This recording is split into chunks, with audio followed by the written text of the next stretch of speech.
I want to read to you from the 5th chapter of Matthew, beginning with verse 17. Do not think that I came to destroy or abolish the law of the prophets.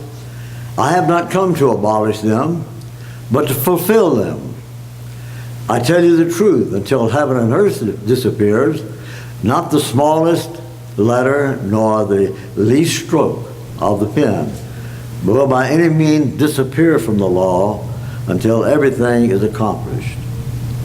Anyone who breaks one of these least of these commandments and teaches others to do the same will be called least in the kingdom of heaven. But whoever practices and teaches these commands will be called great in the kingdom of heaven. For I tell you that unless your righteousness surpasses that of the Pharisees and the teachers of the law, you will certainly not enter into the kingdom of heaven.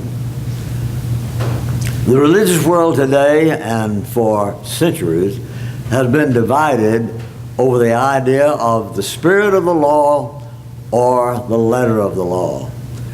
There need not be any real controversy over this if people are willing instead just simply take the things that the Bible says that we are supposed to do and let's just go ahead and do them. On the other hand, there is such a thing as the spirit of the law, the idea that is contained in the law, and sometimes these things that undergird the law turn out to be more difficult for us to do than the things that are actually commanded. And we'll talk about that just a little bit as we go along this evening in the lesson. Even with secular laws, and by the way, we do have an attorney present with us, so maybe this can be confirmed, but even in secular laws, sometimes the intent of the law plays a part in deciding how severe or whether or not a violation has been committed. There are things like this that are very, very important to us in the everyday affairs of our lives. And so tonight we want to talk about obedience. What is the value of obedience? And what part does it play here? And how important is obedience? And so as we look at this, let's take a few examples from both Old Testament and New Testament, and let's see two important things. One is what was expected and commanded, and the other is what was the attitude toward that law. There's a very interesting story in the 15th chapter of 1 Samuel. I think that to the best of my memory, this is the longest passage in the Old Testament that just simply emphasizes the importance of obedience.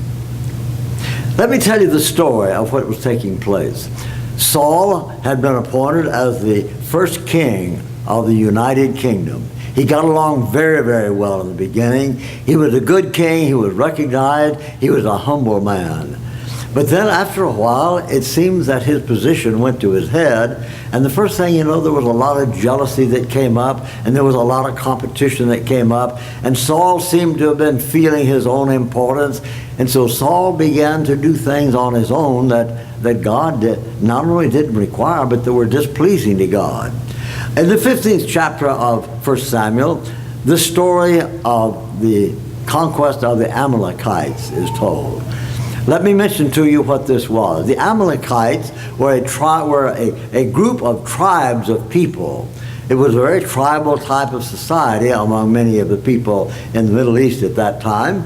And the Amalekites had been very evil in the sight of God. And so God told this particular section of the Amalekites, God told Saul to take his army and destroy that section of the Amalekites. He said, completely destroy them, don't take any spoil, don't allow anything to be left living. It was a very simple command, and so Saul went out, and Saul did a good job, almost a good job. Saul's army completely defeated the Amalekites.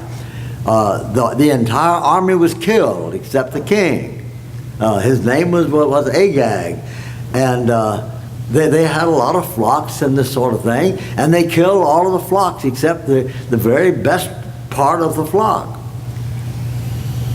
Well, God spoke to Samuel and said to Samuel, said, Saul has disobeyed me. And so here's what took place. Saul and Samuel met. And Samuel said, why did you not obey the voice of the Lord? Why did you pounce on the plunder and do evil in the sight of the Lord? Well, when they met together, the greeting that Saul gave to Samuel was, blessed be God, I have obeyed his commands. And then in the background, Samuel hears sheep and oxen. And so he says, what is the lowing of the sheep and the blading of the sheep and the lowing of the oxen? Oh, the people wanted to bring them back. Let me tell you something, Samuel. We're going to have something like we have never had before. That we are going to have a worship service, and all of these fine animals, we're going to offer them in sacrifice to God. Yeah, isn't that a great thing? And Samuel said, why have you obeyed God? Oh, I have obeyed God, he said. Why did you pounce on the plunder and do evil in the sight of the Lord? Oh, but I did obey the Lord, Saul said.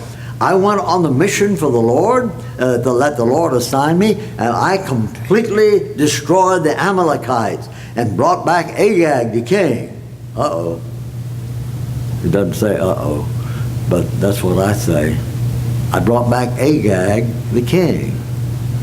Well, I thought God said destroy them completely. Now, whether I like that or not is not the point. That was God's directive. He says, I did exactly what God said. I killed them all, and I brought the king back. Here's a trophy of the great things that God has done for us, through us. Well, didn't God say, kill all of the people? Oh, yes, but I brought Agag back.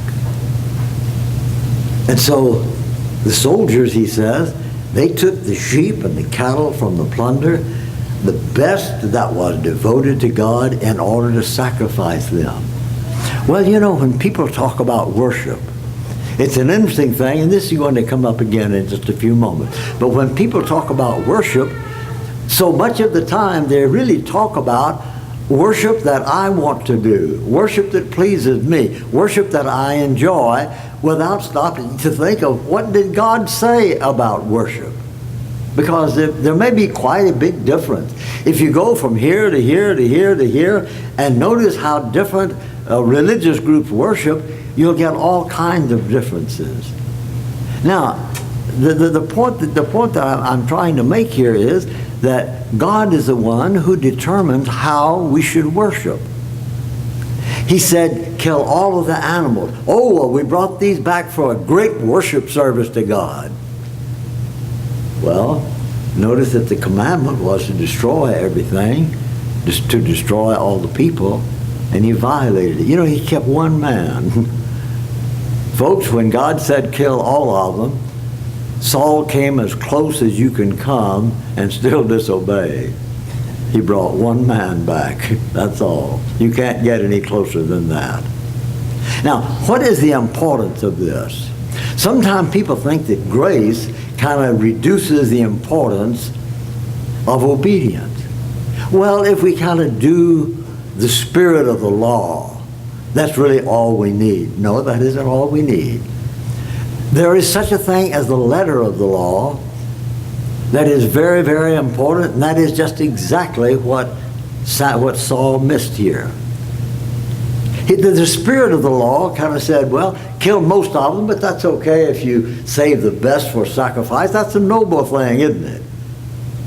No, it isn't, because God said, kill all of them. And so the thing is that when they brought these animals back to sacrifice, even though their intention was to worship,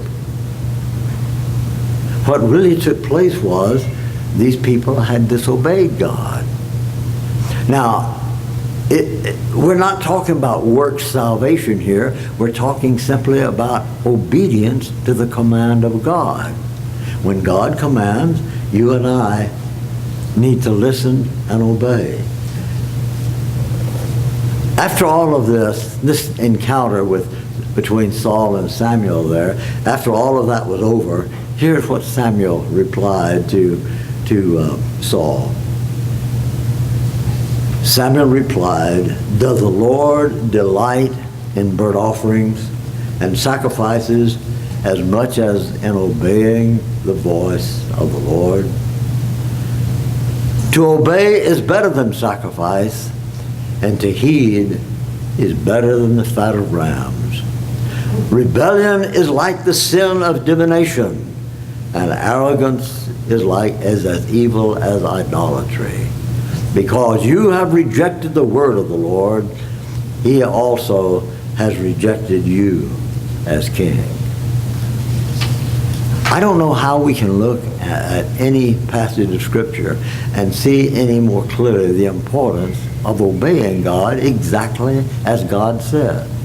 And not stop to think, oh, well, now that's works salvation. No, that's not works salvation. That's simply obeying God in reference to what God has told us to do. Now, the New Testament is exactly the same way. In the New Testament, we find the same ideas. Anyone who breaks one of these least commandments, Jesus said, and teaches others to do the same will be called least in the kingdom of heaven. But whoever practices and teaches these commandments will be called greatest in the kingdom, will be called great in the kingdom of heaven. The idea of obedience is not something that's confined to the Old Testament. It's just as important in reference to Christianity. There isn't somehow the letter of the law over here and the spirit of the law over here. True, the people of Israel had missed on both sides. They had missed the spirit of the law, as we'll see in just a few moments. They had also missed the letter of the law. Jesus himself spoke of his own obedience. He replied, "If anyone loves me, he will obey my teaching. My Father will love him, and we will come to him and make our home with him. He who does not love me will not obey my teaching." Isn't it interesting the way he attaches love and obedience? Isn't it interesting that he links the very essence of Christianity, love of God, with the exercise of Christianity, acts of obedience? That's the 14th chapter of John. In the 15th chapter he says, "As the Father has loved me, so I have loved you. Now remain in my love. If you obey my commands, you will remain in my love, just as I have obeyed my Father's commands and remain in his love." Now, do you see what Jesus does here? He says, it was important for me to obey the commands of God.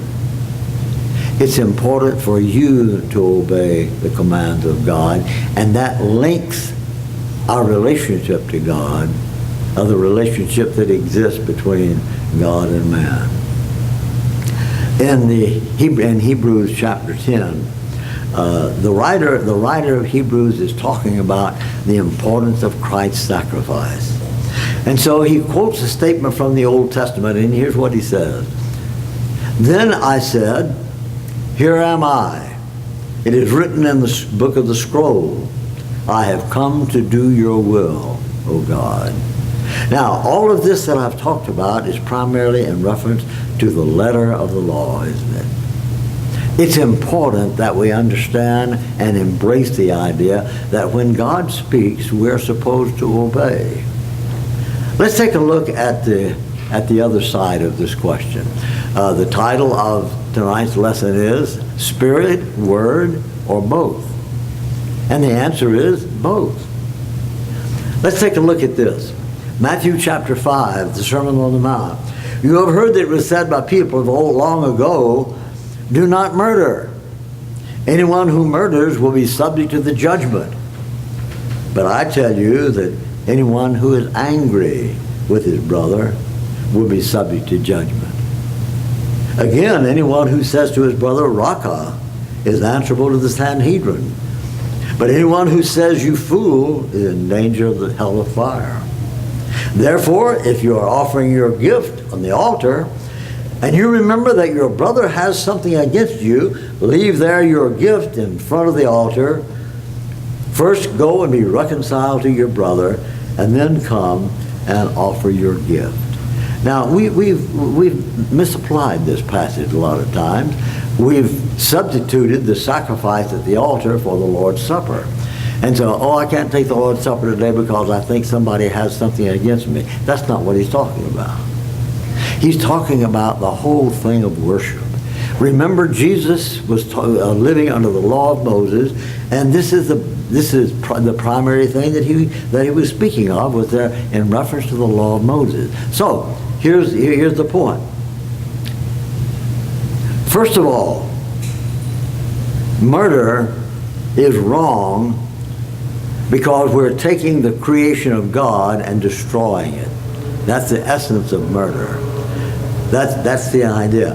What precedes murder? Jesus basically asked. You have heard it said, you shall not murder, you shall not kill. But he says, I say to you, if you hate your brother. You see, under the undergirding of murder is the attitude that a person has. The undergirding of murder is the thoughts of his heart. And when a person kills, we have a lot of things about hate crime. Well, every murder is a hate crime if it's truly murder. Hate, anger, these things come ahead of this whole thing of murder. And so Jesus says, you're not valuing this person who is created in God's image. And he uses two words here, one of which is an Aramaic word. And it was a very forceful word. He says, if you say to your brother, Raka. Well, a lot of people don't know what Raka means. It's an Aramaic word, and basically this word means you are a stupid, worthless, no good. Now, here is someone that God created. He created in his own image, and I say, you are worthless. Christ died for him. That's what he's worth. Christ died for him. And so when I turn to him and treat him in a way that is repulsive like that, you are worth nothing. Then that isn't just a sin against that person, that's a sin against God. And then he says also, if you say, you fool. Well, the word for fool is considerably different than the way we use the word fool today. The word fool and the word raka are not from the same root or anything, but they have a great deal of overlapping in their meaning. The word fool meant, again, you are a worthless individual. You have no right to live. You are stupid. Well, it's very close to the idea of raka, isn't it? So I am saying to someone else, here is a person created in God's image, and I'm saying he's not worth anything. He's worth the blood of Christ. And so the undergirding of this thing is the spirit of the law. And it's more important in this case to see the spirit of the law than it is to just know the letter of the law. I may do all sorts of things short of killing a person, but if my hatred is there, and if raka and you fool is there, Jesus says we are in danger of the judgment. You're in danger, he says, of the hell of fire. Now, that being the case, Jesus uses the word therefore. As I've said many, many times, when you see the word therefore, stop and think, what is it there for? That's the idea. And so he says, therefore, in reference to what I've just finished saying, I want you to catch this application of it. Therefore, if you are worshiping, if you're offering your sacrifice to them, this would be their worship. If you are worshiping, offering a sacrifice, and you remember, number one, your brother has something against you. Oh, I am here Sunday morning, and I'm singing and praying and all of that, and I know there's somebody that has something just really bad against me. Jesus is saying, leave your worship. Go and be reconciled to your brother. That is, if your brother has something against you, go and be reconciled to him and then come and worship. He's not talking about the Lord's Supper. He's talking about the whole thing of worship. To them, it was the sacrifices. Now, in addition to that, Jesus goes on and says, if someone wants to sue you and take away your tunic, give him your cloak also. And if someone forces you to go 1 mile with him, go 2 miles. Well, the Romans had a law that a Roman soldier could stop anyone on the street, anywhere he wanted to, and say, here, carry my pack. And that person had to carry his pack for 1 mile. And Jesus says, if you're compelled to go 1 mile, go with him 2. That's the spirit of the law, you see. You're compelled to go 1, go 2. And so we talk about this whole idea of going the 2nd mile. That really is the spirit of the law. You see, you can't do away with the spirit of the law or the letter of the law. And so Jesus says, go with him too. Now, let's get back for just a moment, though, to this thing about our brother. Jesus had just said, if you're offering your gift at the altar and you realize your brother has something against you, go to your brother. Now, he says the reverse in another place, the 18th chapter of Matthew. He says this, if your brother sins against you, so now you have something against your brother. If your brother sins against you, go and show him his fault between the 2 of you. If he listens to you, you've won your brother.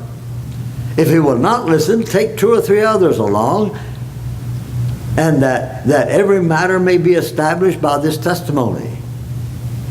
And then if he refuses still, he says, tell it to the church. Well, what is this teaching us? What is it telling us? It's teaching us, folks, that human relationships are never based on simply the letter of the law. But human relationships cannot exist favorably without the letter of the law. The other part of it is human relationships cannot be compatible if we ignore the spirit of the law. Some of you are married, a lot of you aren't, but let me just mention this. What if you go to your wife, husbands? What if you go to your wife and she wants you to do something and you say to your wife, that's not required. That's not required. Hey guys, don't do that. Don't ever do that. Wives, you go to your husband and say, husbands, you go to your wives and say, will you do this for me? And she says, that's not required. You see, in marriage relationships, in relationships to each other, we admire the spirit of the law. We're not talking about whether it's required or not. We're talking about whether or not love is something that demands it, that love is something that motivates it. And so go the 2nd mile. That's an act of that goes beyond what is needed, beyond what is commanded. And so so much of the time, Jesus deals in these very things. And so the spirit of the law and the letter of the law both have to be combined so that we can see the meaning of the law. If we do not see the meaning of the law, if we do not see the importance of the law, then we will kind of be at sea without a rudder. And our boat will just go everywhere. Our ship cannot be guided without a rudder. And so it's really important that we stop and think about the fact that whether it's in life or in worship or in reference to congregational things, whatever it might be, we have to take the letter of the law. We have to take the spirit of the law. Now, folks, that's not works salvation. That doesn't eliminate grace or anything like that. That enhances it. That says, yes, that grace has a meaning to it, that demands obedience to God, that the spirit of the law has a demand to it, and that is that we listen to the letter of the law. And then the law itself is exactly the opposite. have respect for the law, we have respect for the things that the law implies and for the spirit of the law. So we have to emphasize obedience.